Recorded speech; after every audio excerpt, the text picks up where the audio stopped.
Hi, this is Mato. In this video I will show the game between Ross and Avery. This game was played in the United States in 1980. White started with e4, e5, knight to f3, knight to c6, d4, pawn takes pawn, knight takes on d4. White is playing Scotch Opening. Knight to f6, attacking the pawn on e4. Knight takes knight. Black captured towards the center. e5, attacking the knight. Knight to d5, and white played bishop to d3. The most popular move in this position is c4, attacking the knight. We have bishop to d3, bishop to c5, white castled kingside. Black castled kingside too. Knight to d2, rook to e8, attacking the pawn. And how should white defend? White played knight to e4, attacking the bishop, d6. It is white to move. I thought if it was me, I would capture the bishop on c5 and I would have a laugh at these three pawns on the same file. But white played even better move. Bishop to g5, attacking the queen. Queen to d7. Still a chance to take the bishop on c5. White played rook to e1. Knight to b4, attacking the bishop on d3. And we have reached the most critical position of the game.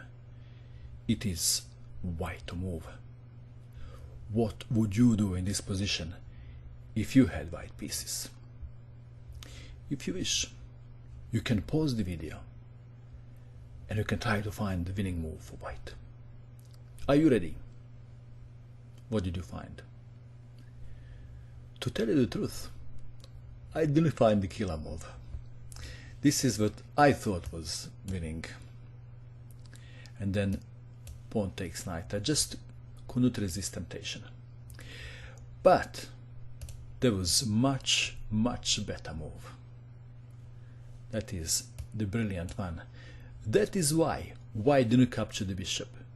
Knight to f6, check, forking the king and the queen. You can say, so what? Pawn can capture the knight. Yeah. What else? Pawn takes knight. And how should white continue? White already knew how to continue before sacrificing the knight to f6. But have a look. How would you continue? Queen to h5 doesn't work because knight takes on d3, and after bishop takes on f6, check, and after king to h1, queen to g4. So how should white continue then? Well, there was another sacrifice. Bishop takes on h7, check. Black played king to f8. Why not? To take the bishop. Let's have a look. If king takes bishop, then check. King to g8. Bishop takes on f6. Threat is queen to h8, checkmate, and even special air services can't help black king. That is why black played king to f8, queen to h5, and black captured on e5 with d-pawn. There was another way to continue. Maybe the game would last longer. If rook takes on e5, then check, king to e8, queen takes on f6, and after say queen to e7, queen takes queen, rook takes check, king to f8, rook to e4. White would still win, but the game would last longer.